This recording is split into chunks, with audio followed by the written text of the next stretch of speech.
Hi, everybody.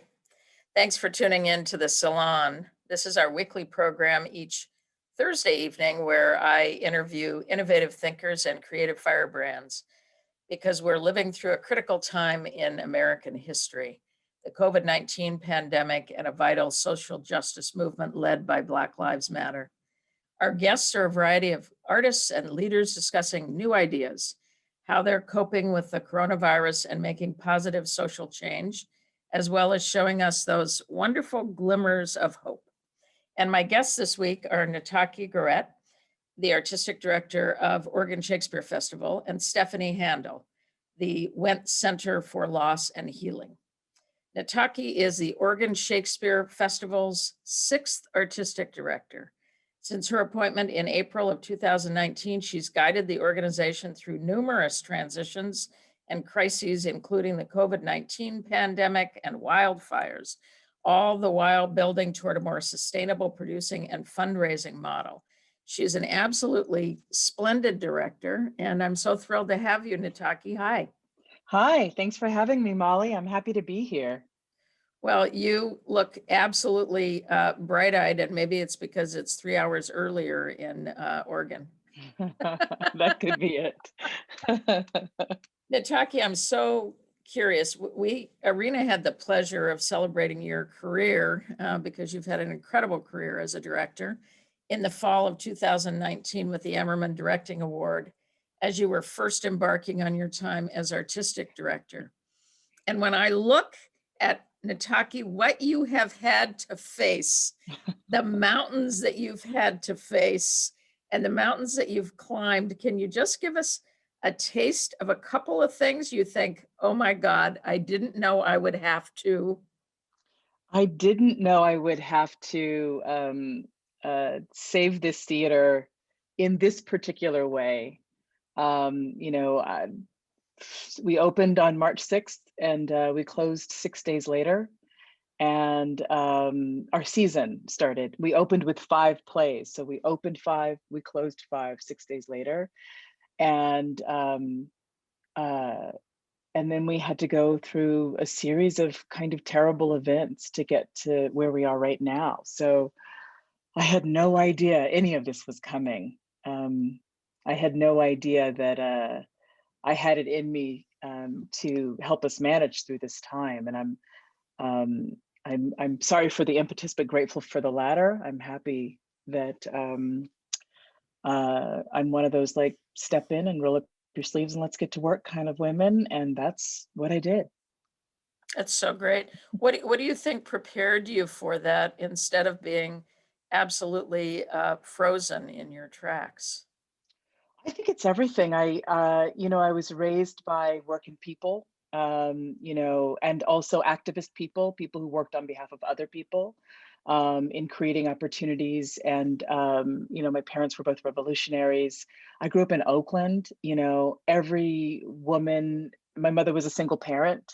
Every woman in my life was, like a baller who could, just with all kinds of the alphabet accolades behind their names, and and formidable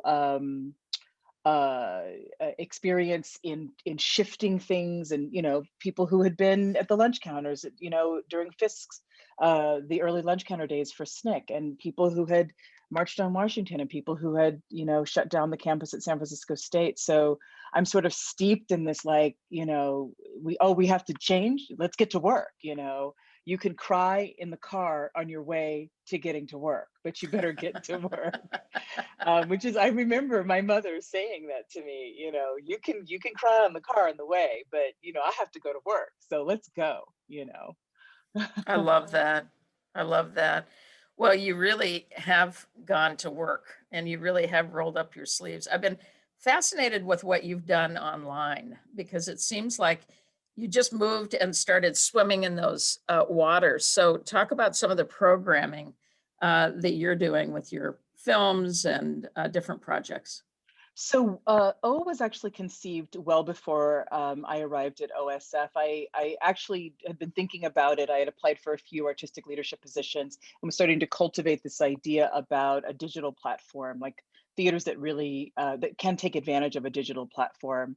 I was lucky I got to OSF. There were people who were already working at OSF who had really tried to push this forward, and so working in collaboration with the people who became the curation team that now has been disbanded, but working on in collaboration with them, we sort of birthed these ideas around using the O, which is what it's called, O, as a tool for engagement. You know, OSF is a place where you could come and see 5 shows over 3 days. And then you can also go to a series of engagement activities and sit and talk to people and hear from people who know something about the work that we're doing and can engage you in academic and intellectual, but also in artistic engagement that allows you to sort of feel like you have another point of entry into the work. So the platform was built for that and actually emulated a lot of our engagement activities because those are the people at the center. So you'll see a lot of recorded events where people are talking about the work that we do or the work that can be done or engaging in questions around the work. So the intention was to launch it this year in 2021. And so we were going to spend last Uh-huh. year kind of thinking about it and maybe doing a couple of test things. And, you know, we had a few ideas and the COVID crisis hit and we were like, we need a bridge for our audience. Look at this idea. Let's see if we can put this thing forward. And of course, you know, now we reach 58 countries. We have, you know, over 10,000 views a month. You know, spending like it was like 4 million minutes online or something like that. Um, and I've had to work very hard to make sure that my team did not right away try to put it into a success-based model where we're monetizing it and trying to figure out we could squeeze $1 out of it, because I still need it to be a space of imagination. This year though, we're going to so last year we engaged in some partnerships. We did something with, I think, Dallas musical events. I think that's what it's called. I think I'm going to get that wrong. Where we Patti LuPone did a live concert, Vanessa Williams did a live Oh, concert. cool. We were one of the venues that was able to present that. We did a film. We created a film called Ashland, where that I got to executive produce. I'm an executive producer on a film. That's not what you think you're going to do when you're starting as an artistic director at a theater. That was created by this formidable stage director who is also a multimedia director, works in immersive areas, and created this film called Ashland, which is, you know, really about restoration, like seeking places of restoration, you know, for Black women and Black women's bodies. And but it's like a beautiful little piece of, like, it's a jewel that really could only be created because of the sort of all the things coming together here. She was here, the artists were here, the resources were here. I gave her a residency and she created a theater company out of it. I'm sorry, a film company out of it. Um, And I saw the film, and it's a beautiful film. I thank would highly you. suggest it to anybody who is listening to you today to go to the OSF webpage and look for Ashland. Yeah, Yeah, thank you. it's It really really was good. a beautiful little surprise. Uh, so we're looking with O to do projects that are inspired in the same way that that one is. We're also looking for that on the rest of our platforms when we're able to come back. But it really inspired me to think about what happens if I provide the resources, and I ask the right people to engage, like the right at the right time, the right place, on the question, what do you want to do? And then I just sort of give them what they need in order to make that happen. And that's what this was. This was that opportunity to sort of test out this theory of, if you just engage with artists as if they were living, thinking, breathing, evolving humans that happen to have this extra skill of being able to put their ear to the ground and distill what they hear to reflect back our humanity to us, then I want to give them the tools to be able to do that reflecting.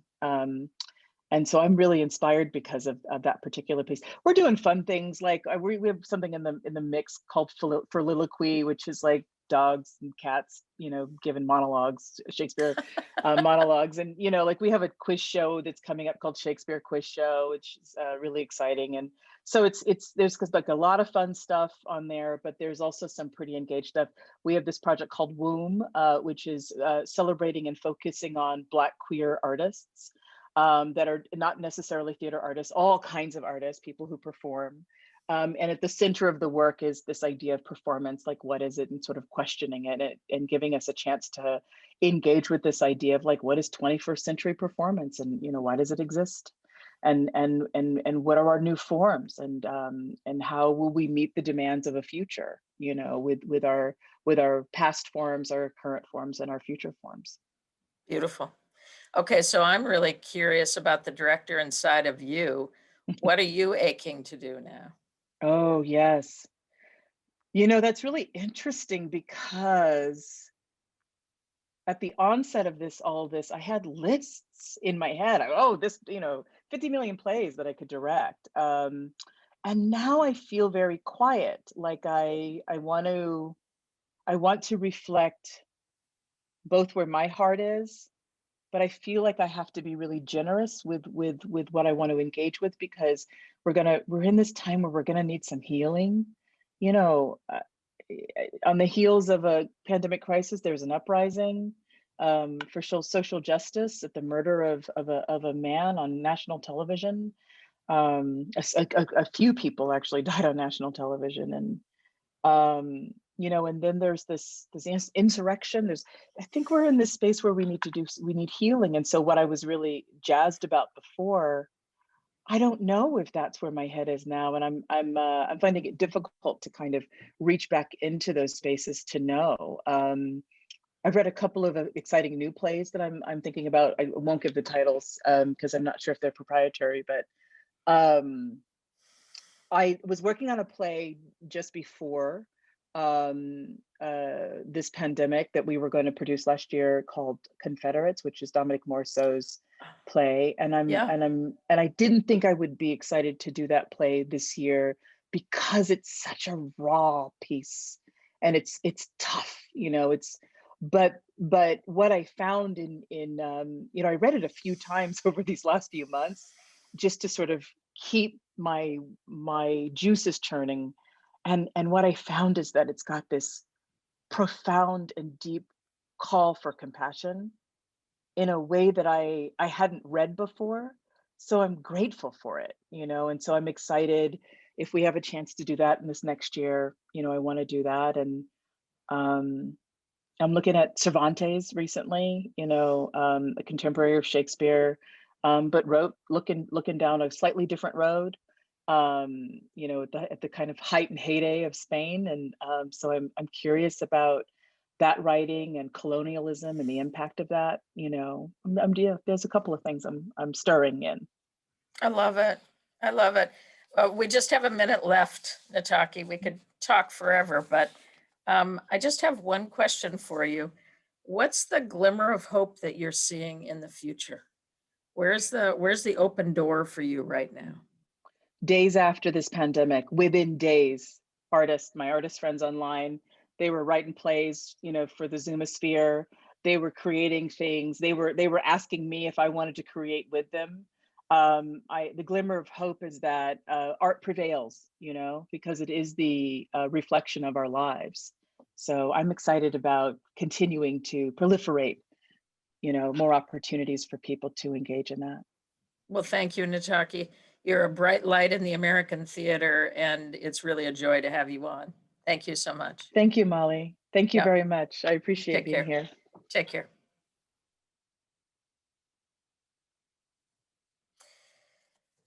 She's pretty terrific. Stephanie Handel is a grief and trauma psychotherapist, recover and camp program director for the Wendt Center for Loss and Healing. The Wendt Center offers counseling for dealing with grief and loss issues, support groups, children's services, adult counseling, military and family counseling, crime victim services, professional training and community education, crisis response and recover, support for survivors of sudden traumatic death and Light of Hope program.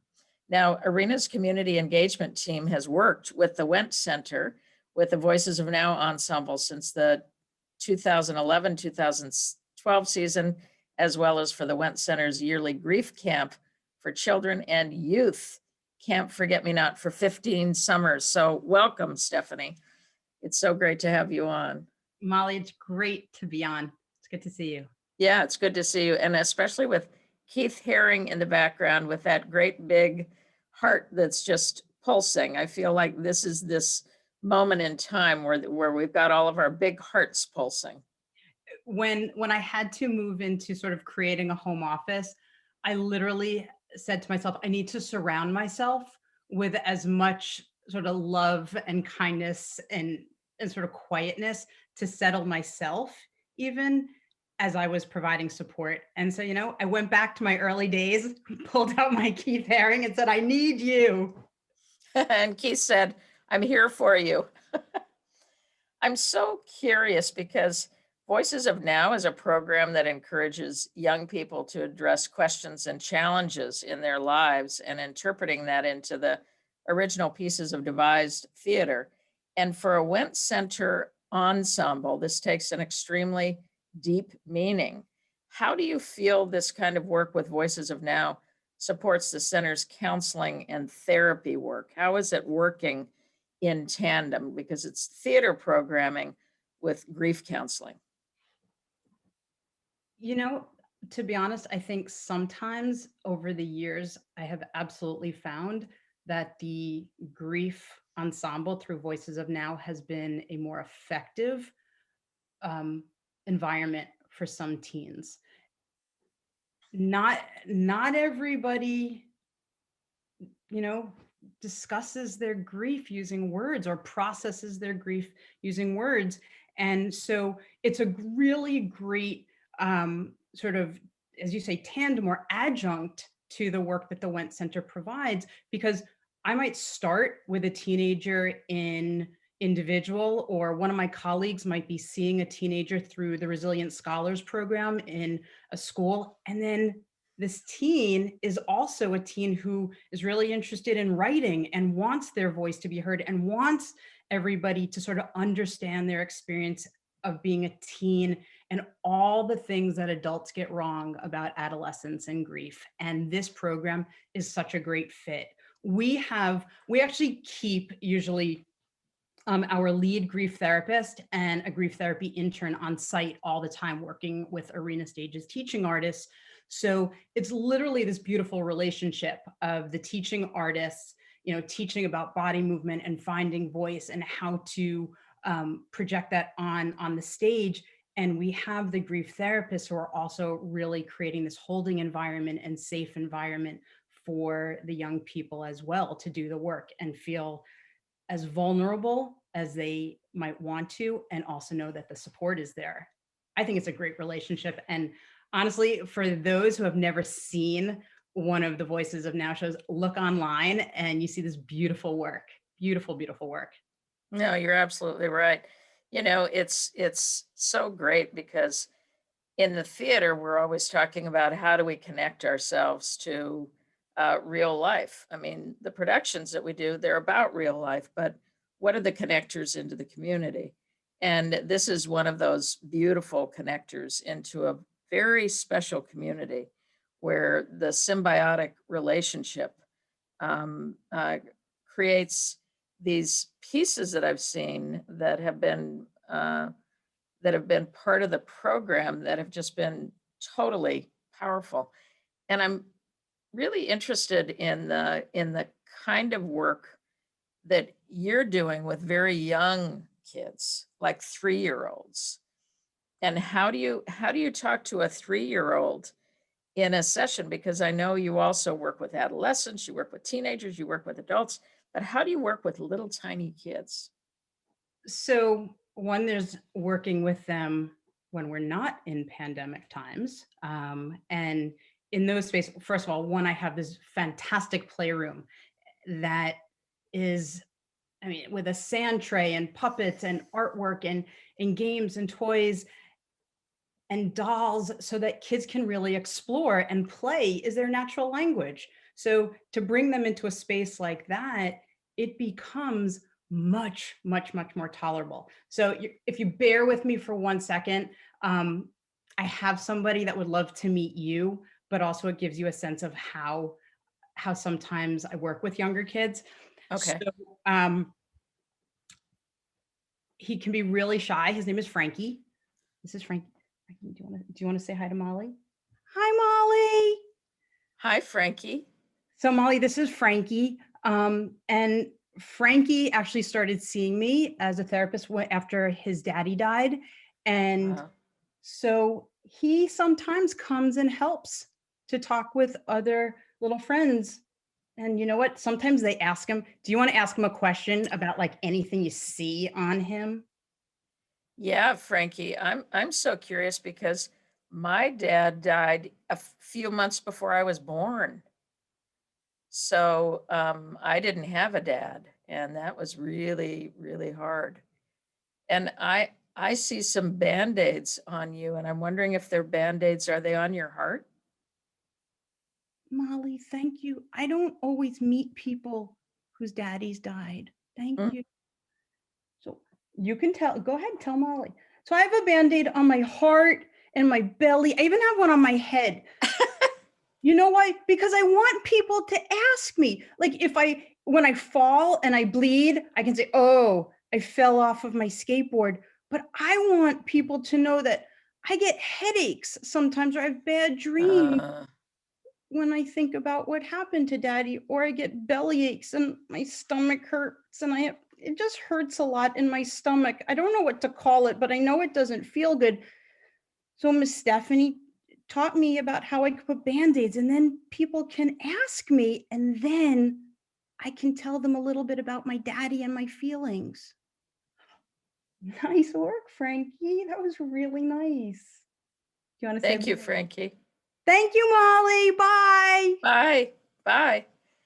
Wow, I think I'm going to start wearing some band-aids. I mean, what a incredible idea to be able to bring what's inside outside so that people see where the pain is. And I will tell you, Molly, in teletherapy, where we just don't have access to the same things in really helping young people do their work using toys.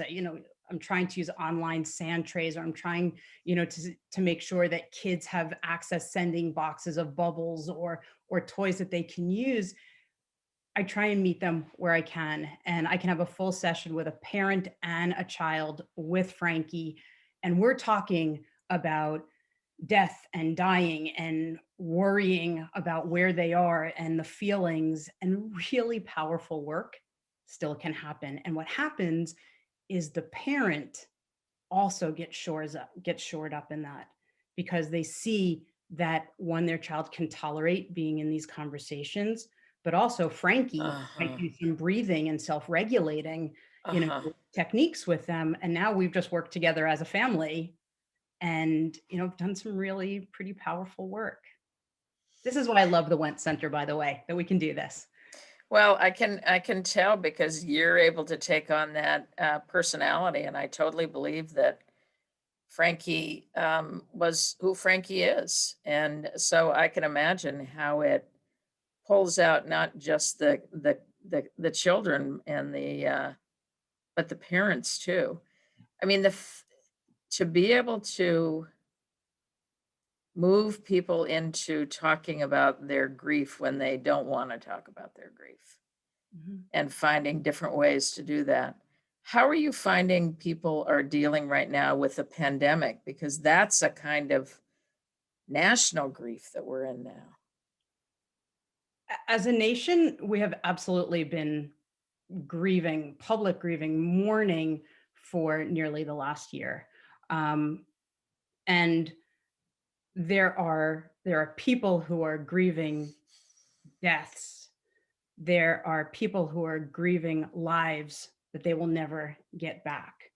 There are people who are grieving jobs and opportunities that they won't have.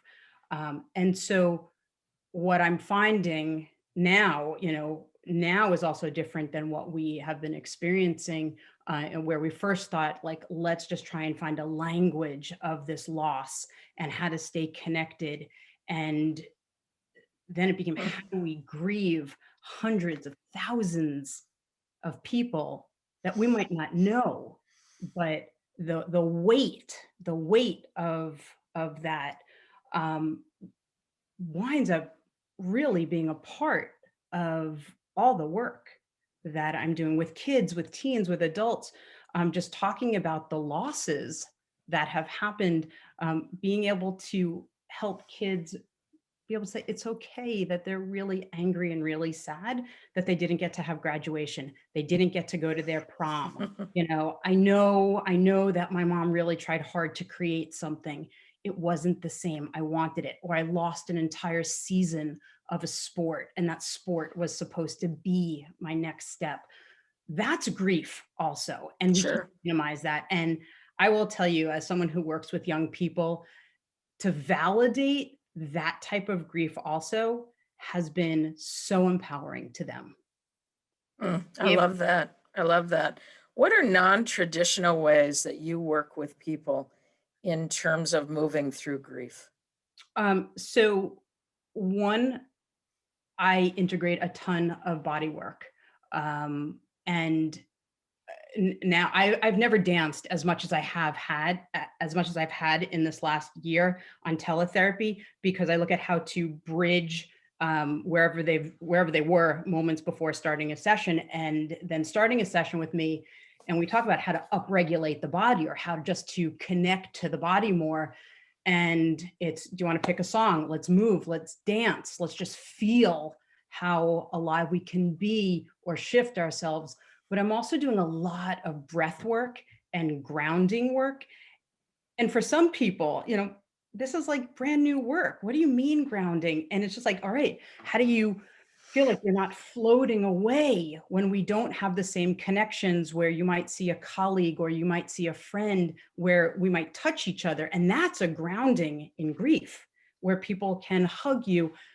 But now it's a lot more of how to settle into body, how to connect.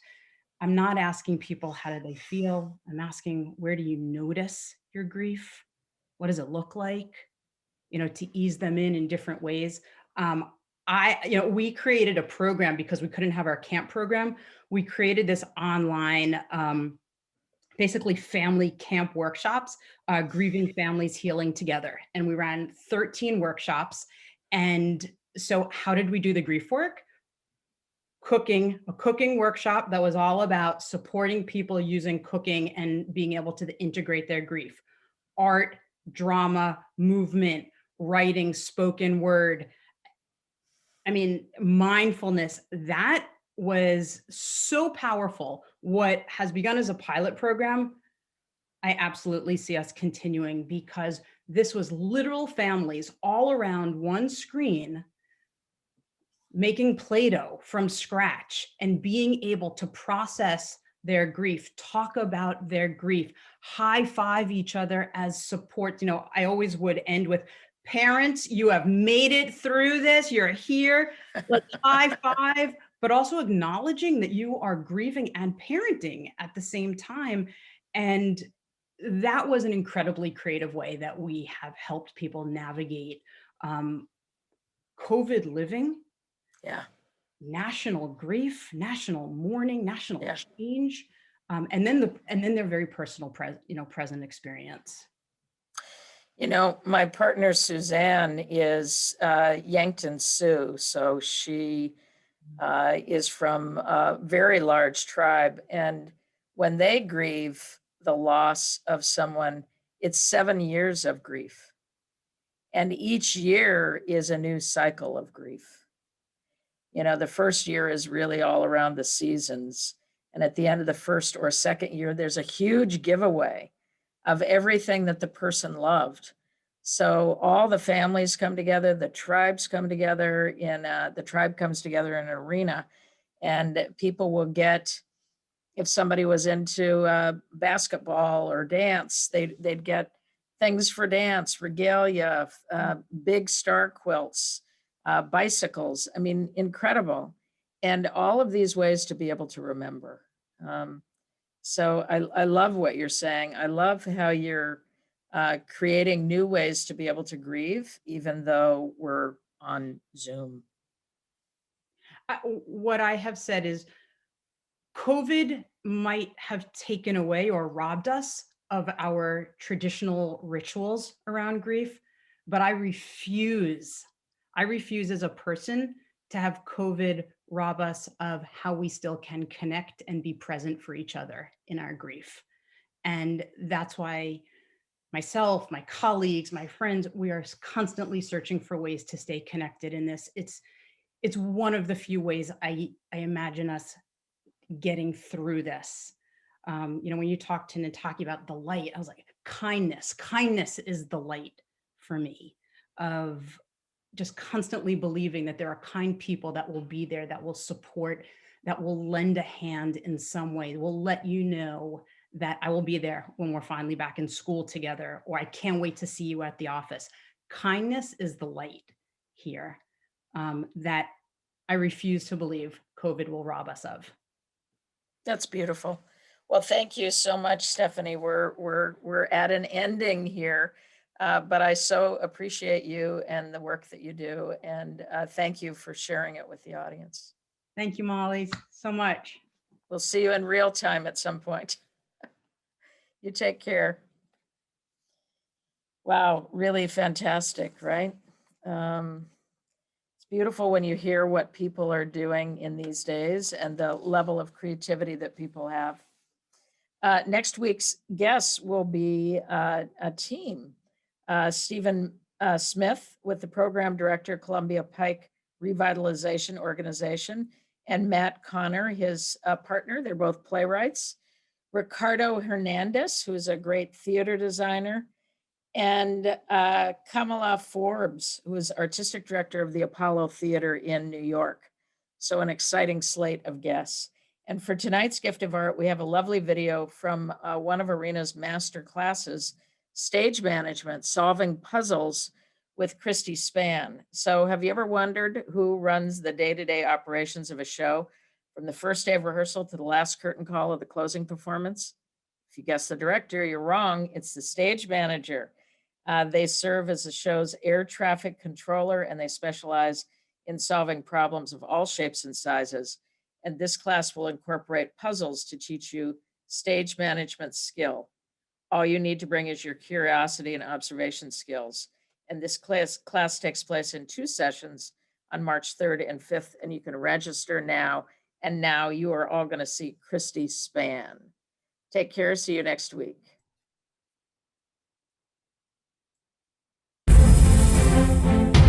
Hi, I'm Christy Spann, and I'll be teaching the class Stage Management, Solving Puzzles. There's a lot of work that goes into the show before you see that moment, and a lot of it has to do with solving puzzles. So my class is going to be talking about what those puzzles are. Do y'all remember the famous scene at the end of the movie The Wizard of Oz when they go to visit the wizard and the dog pulls back the curtain to reveal that the magical wizard is just a person behind a booth pulling a bunch of levers and creating a magical voice? Well, that's kind of what a stage manager does. We hide in a booth or backstage and we make the magic happen with the show. We help with the sound and the lights and the moving scenery and everything else going on stage.